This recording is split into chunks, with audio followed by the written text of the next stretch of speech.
wish I could breathe fire. I don't know, it just feels like the kind of thing that could be useful, you know? Sometimes it helps to burn through stuff. I wonder if we can make it go further or hotter. How long can you hold your breath? Not long. Healers say it's because breathing fire hurts my lungs. Oh, never mind then.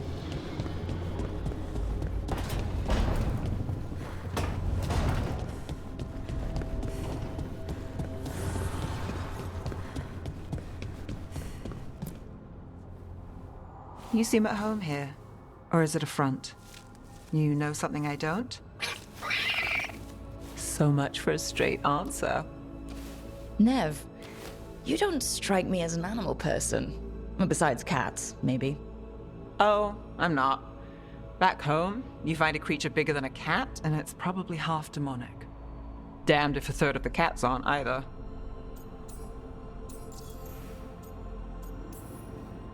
I met a possessed cat once. Not the worst demon I've run into, but... They can still shake up your day. Pretty much. And the claws. Hassan's much friendlier. And makes fewer bargains. Of all the nonsense we've run into, you're what's strange. Hassan? Really? There's been a god or two I didn't expect. But bad mages trying to make the world worse, that's not new. I had an uncle who went on about wardens and griffins. Loved the feathered things. They were always the heroes. If we're getting bedtime stories turned real, having griffins in the world again, it's not the one I'd have bet on. Were you close with your uncle? I didn't see him much, but yeah, we were. There aren't a lot of mages in my family, and in a city like Menrathis, it always matters. I learned quick who wanted to use me to step up the social ladder. My uncle wasn't one of them. He'd have talked your ear right off, Hassan.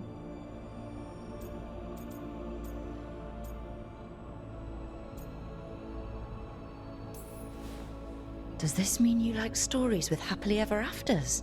You, Nev Gallus. Think you caught me? Well, maybe I like this one. We better keep you safe. Sing your praises and you still want something? I'll find you a treat if you don't tell Davrin. Have we got a deal? She doesn't sing praises for just anyone. Yes, you're very inspiring. Listen up. If Davrin finds crumbs, Rook takes the fall. Oh, I see how it is.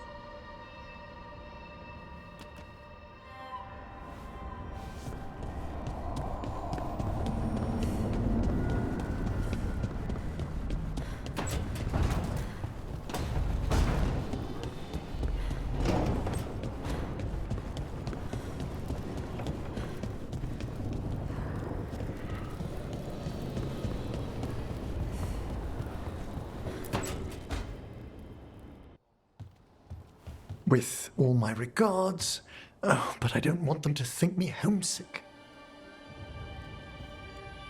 Hi, Emric. Rook, hello. Just composing a few letters. The other Watchers have been most interested in our adventures.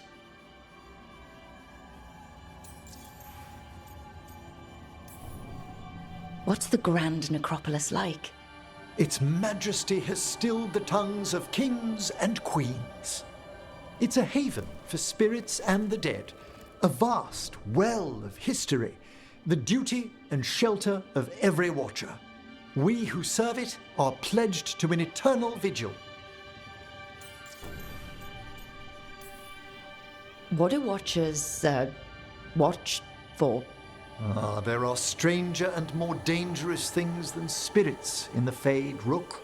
The Watchers stand against them when their shadows rise. Anything lately? A few portents I cannot put down solely to the chaos of the elven gods, but nothing definitive. Perhaps only shivers in the void.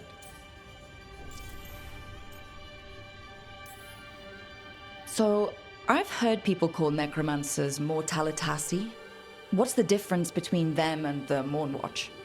Oh, all Navaran necromancers are mortalitasi. The Watchers are a special order within them. Very fancy. We've certain privileges and attendant responsibilities. What's the Mornwatch do? Our first duty is safekeeping the Grand Necropolis and preparing the funerary dead. Another is stopping misuse of dark magic and necromancy. Must keep you busy. Not often, but on occasion. I couldn't help overhearing the word homesick. Oh, I'm fine. Completely absorbed in our venture. But if I were home, I'd be preparing for new students or requests to speak to the dead. You didn't stop teaching just to be with us, did you? I'm long overdue for a sabbatical. Besides, do you know how many students the faculty wanted in my class next season? 10! How's one meant to tailor separate lessons for 10 pupils at a time? Honestly. Can people just ask you to show up for some corpse whispering? Oh, nothing official. There are very few of us, but we help here and there. Questioning a victim of murder, clearing up disputed wills, and sometimes fetching back last words from a loved one. You can get anything out of the dead and they just let you leave Navarra? My gift has limitations. The dead only know what they did in life. What was clear under the sun is sometimes blurred when I revive them. Makes sense.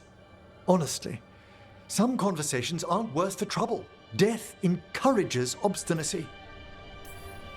Good to chat. I'll let you get back to your letter. Before you go, I wanted to thank you for your company in the Memorial Gardens. There's another ceremony I have to perform there. If you'd like to visit again. Not yet, but soon.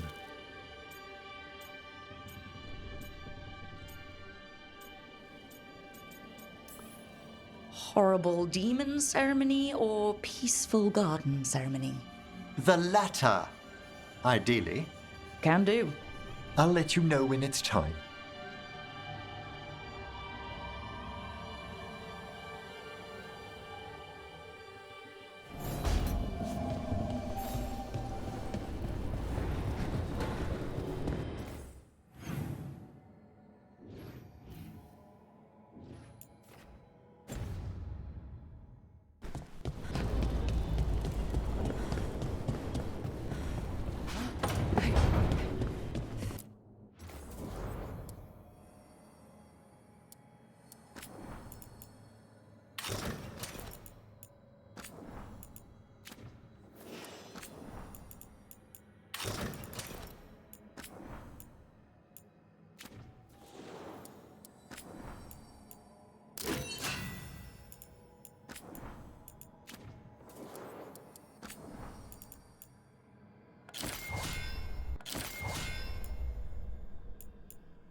How fares your battle? The gods are moving against Weishaupt and the Grey Wardens. We've heard rumors the Darkspawn are being led by an archdemon. And you have questions? I need to know how archdemons relate to the gods. Are they just like the blighted dragons, or are they something else? I also need to know how to deal with the gods if they show up at Weishaupt. I propose a bargain. I will answer your question if you answer mine. What? How are the Grey Wardens? Do they understand the truth of the danger yet?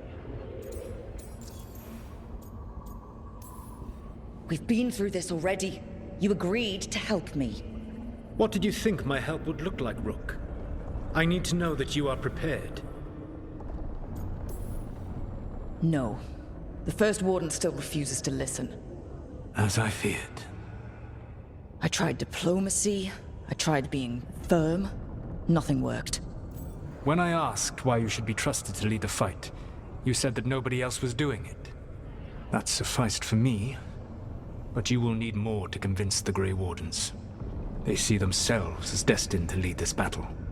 You cannot defeat Elganan and Gillenane without the Wardens. What will you do to bring them to your side?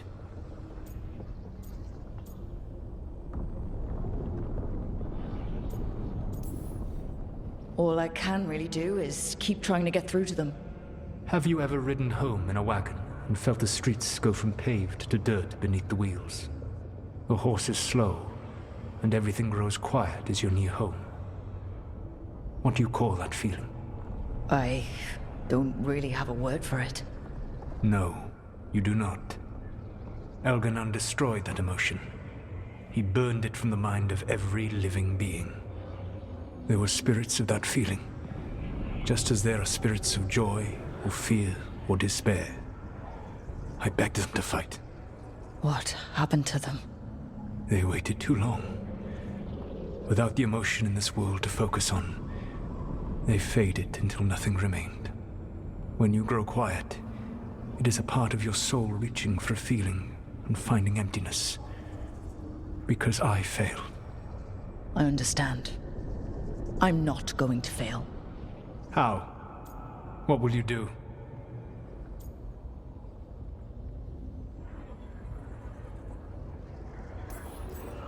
Whatever it takes. Easily said. But it will have to be enough for now. You have answered my question, and I owe you an answer in return. Yes. The old gods of Tevinter, the archdemons. There never were Tevinter gods. The archdemons, as you call them, were always merely the weapons of the Evanuris. All right. Let's hope we can find the gods before they find their weapons. Unfortunately, the Dragon Thrall's life force is bound to the Evanuris as both power and protection. You will not be able to kill or likely even harm one of the Evanuris until their Dragon Thrall is slain. What can you tell me about the archdemons themselves? Each is different, shaped by the whims and ego of its master. Elganan is the Lord of Tyranny. He would have ruled alone had Nathor not forced him to share power. Those who are strong, he molds into dictators themselves, with visions of godhood. Those who are weak, he crushes. His archdemon reflects him. It is huge, to feed his ego, the epitome of dragonkind, bent to his will.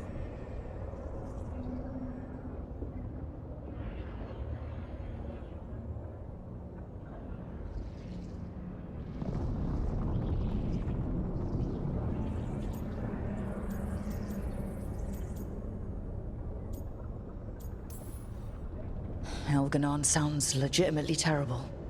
He is cruelty and arrogance personified. All of the Evanuris were flawed, but he made all of them worse. By contrast, Gillenane was a servant of Andrul, whose skill at making monsters earned her promotion to the Evanuris. She is brilliant, ambitious, and unconstrained by anything you would understand as morality. In a kinder world, you would never need to see what she has done to her archdemon. In this world, I only hope you kill it quickly. In any event, the Evanuris will not be vulnerable until their archdemons are dead. The old stories of the Tevinter gods have them whispering in the dreams of ancient magisters. How did they do that, if they were just tools of the elven gods? The archdemons were once high dragons. The Evanuris bound them as a source of power. When I imprisoned the gods, their dragons remained free. That was my mistake. How so? I never bound a dragon to myself, for I believed that to enslave another creature was immoral. As such, I did not understand the power that connection gave. I thought the prison I had made was perfect. But their dragons were the conduit through which they spoke to dreaming minds.